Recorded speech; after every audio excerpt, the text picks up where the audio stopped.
Hello ರಾಜನನ್. Hello Jagadish. Hello, ಎಲ್ಲ ಆರೋಗ್ಯ ತಾನೆ? ಮನೆಯಲ್ಲಿ ನಿಮ್ಮ ತೇಜು ಹೇಗಿದ್ದಾನೆ?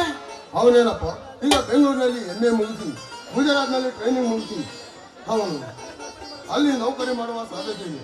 ಒಟ್ಟಾರೆ ಅವನ ಕಾಲ ಮೇಲೆ ಅವನು ನಿಂತ್ಕೊಂಡ್ರೆ ಅಷ್ಟೇ ಸಾಕು. ಅಂದಾಗೆ ನಿನ್ನ ತಂಗಿ ಹೇಗಿದ್ದಾಳೆ? ಅವಳಿಗೇನೆ ಕೊರತೆ. ಕೈ ತುಂಬ ತನ್ನ ಸಂಬಳ ತರುವ ಹಣ ಉತ್ತಮ ಪರಿಶ್ರಮ ಇರುವಾಗ ಅವಳಿಗೇನು ಚಿಂತೆ? ನೀನು ಗುಣವಂತನನ್ನು ಹುಡುಕಿ ಮದುವೆ ಮಾಡಿ ನನ್ನ ತಲೆ ಮೇಲಿನ ಭಾರವನ್ನು ಇಳಿಸಿಬಿಟ್ಟರೆ ನಾನು ಹುಟ್ಟಿದ್ದು ಸಾರ್ಥಕವಾಗುತ್ತದೆ. ಅದಕ್ಕೆ ನೀನು ಕೊರವ ಅವಶ್ಯಕತೆ ಇಲ್ಲ ಮಿಸ್ಟರ್ ಜಗದೀಶ್. ನಿನ್ನ ತಂಗಿ ವಿದ್ಯಾವಂತಳು ಅಂತ ಕೇಳಿದ್ದೇನೆ. ಅವಳನ್ನು ಯಾರು ಉತ್ತಮ ವ್ಯಕ್ತಿಗೆ ಕೊಟ್ಟು ಮದುವೆ ಮಾಡಿಬಿಡು. ರಾಜು, ಈಗಿನ ಕಾಲದಲ್ಲಿ ಯಾರು ಒಳ್ಳೆಯವರು ಯಾರು ಕೆಟ್ಟವರು ಅನ್ನೋದು ತಿಳ್ಕೊಳ್ಳುವುದು ಬಹಳ ಕಠಿಣವಾಗಿದೆ. ಹೆಂಡ ಕಡಿದು ಕಂಡ ಹೆಣ್ಣುಗಳ ತೋಳ ತಕ್ಕೆಯಲ್ಲಿ ಬಿಗಿ ತೆಪ್ಪಿ ಈ ಜಗತ್ತಿನಲ್ಲಿ ದೊಡ್ಡ ಜೂಜುಕೋರನಾದರೆ ತೀರಿದು ಹಿರಿಯರ ಕೂಡಿಟ ಟಿ ಪಂಗನಾಮ. ಹೆಣ್ಣು ಕೊಡಲು ಹೊರನ ಬಗ್ಗೆ ತಿಳಿದುಕೊಳ್ಳೋಣ ಅಂದರೆ 1000 ಸುಳ್ಳು ಹೇಳಿ ಕಲ್ಯಾಣ ಮಾಡೊಂದು ಹಿರಿಯರು ಅರಿಸಿದ್ದಾರೆ.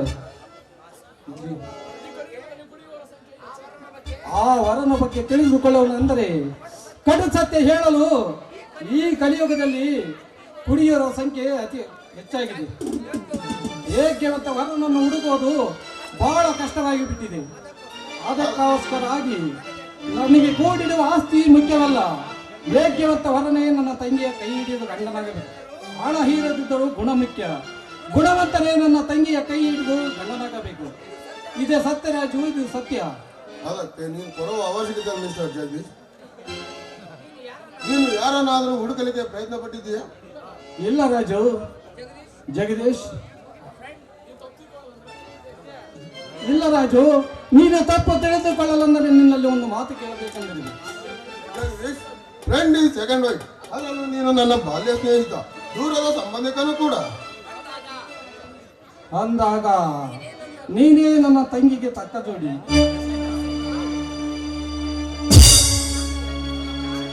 ನನ್ನ ತಂಗಿ ಸೀತಾ ನಿನಗೆ ಕೊಟ್ಟು ಮದುವೆ ಮಾಡಲು ನನ್ನ ಬಹುದಿನದಿಂದ ಬಯಸಿದ ಬಯಕೆಗಳು ಈಡೇರಿಸುವಣೆ ನಿನ್ನದು. ಅಯ್ಯೋ ಜಗದೀಶ್, ದಿಢೀರ್ನೆ ವಿಷಯ ಕೇಳಿದ್ರೆ ನಾನು ಏನಂತ ಮಾತಾಡ್ಲಿ? ವಿಚಿತ್ರ ಮನುಷ್ಯ ಕಾಣವನು. ಹಾಗೆ ದುಡುಕೋದು ಬೇಡ. ನಿನ್ನ ತಂಗಿನ ಒಂದು ಮಾತು ಕೇಳಿ ನೋಡು. ನನ್ನ ತಂಗಿ ಎಂದರೆ ನನ್ನ ಸೀತಾ ಏನನ್ನು ತಿಳಿದುಕೊಂಡಿದ್ದೀನಿ ನಾನು. ಅವಳು ನನ್ನ ಮಾತು ಮೀರಿ ನಡೆಯುವ ಸೀತಳಲ್ಲ. ಸಂಪ್ರದಾಯಸ್ಥರ ಮನೆಯನ್ನು ನನ್ನ ತಂಗಿ ಸೀತಾ. ನನ್ನ ತಂಗಿನ ಒಂದು ಸಾರಿ ನೋಡು. ನಿನಗೆ ಮನಸ್ಸಿಗೆ ಹಿಡಿಸದಿದ್ರೆ ಮುಂದುವರಿಯೋಣ. ಈ ಕಾರ್ಯವನ್ನು ನಡೆಸಿ ನನ್ನ ಮನಸ್ಸಿಗೆ ನೆಮ್ಮದಿ ನೀಡು ರಾಜ. ಆಯ್ತು, ಒಂದು ದಿವಸ ನಿನ್ನ ತಂಗಿನ ನೋಡಿ ಒಂದು ದಿವಸ ಮಟ್ಟಿಗೆ ನನ್ನ ತಂಗಿಯನ್ನು ನೋಡು. ಮತ್ತೆ ನಿಮ್ಮ ತಮ್ಮನನ್ನು ಒಂದು ದಿವಸ ಮಟ್ಟಿಗೆ ಕರೆಸಿಬಿಡು. ಹೇ ಜಗದೀಶ್, ನಿನ್ನ ತಂಗಿ ಹೇಗೆ ನಿನ್ನ ಮಾತು ಮೀರಲ್ವೋ, ನನ್ನ ತಮ್ಮನೂ ಸಹ ನಾ ಬಯಸಿದ ಹೆಣ್ಣನ್ನು ಮದುವೆಯಾಗಲು ಎಂದೂ ಅಡ್ಡಿಯಾಗಲ್ಲ. ಅವನಿಗೆ ಪರೀಕ್ಷೆ ಸಮಯ ತೊಂದರೆ ಕೊಡೋದು ನನಗೆ ಇಷ್ಟ ಇಲ್ಲ. ನಮ್ಮದು ನಿನ್ನ ಹಾಗೆ ಸಂಪ್ರದಾಯಸ್ಥರ ಮನೆ. ತುಂಬಾ ಚೆನ್ನಾಗಿ ಜೋಕು ಮಾಡ್ತೀಯ. ನಾನಿನ್ನು ಬರಲಿ? ಒಂದ್ ನಿಮಿಷ ಜಗದೀಶ್, ನೀನು ಆಗಾಗ ಸ್ವಲ್ಪ ಮನೆ ಕಡೆ ಬರ್ತಾ ಇರು. ಅದನ್ನು ನಿನಗೆ ಹೇಳಬೇಕೇನು? ಬರ್ತಾ ಇರ್ತೇನೆ. ಭರ್ಜರಿಯಾಗಿ ಊಟವನ್ನು ಮಾಡಿಕೊಂಡು ಹೋಗುತ್ತೇನೆ. ಜಗದೀಶ್, ಊಟ ಮಾಡೋದು ನಿನ್ನ ತಂಗಿ ನನ್ನ ಮನೆಗೆ ಬಂದ ಮೇಲೆ. ನಾನು ಬರೋದಿರಲಿ, ನೀನು ಆಗಾಗ ನಮ್ಮ ಮನೆಗೆ ಬಂದು ಹೋಗು. ಜಗದೀಶ್, ನೀನು ಕರೆಯೋದೇ ಬೇಡ, ನಾನೇ ಬರ್ತಾ ಹೋಗ್ತೀನಿ.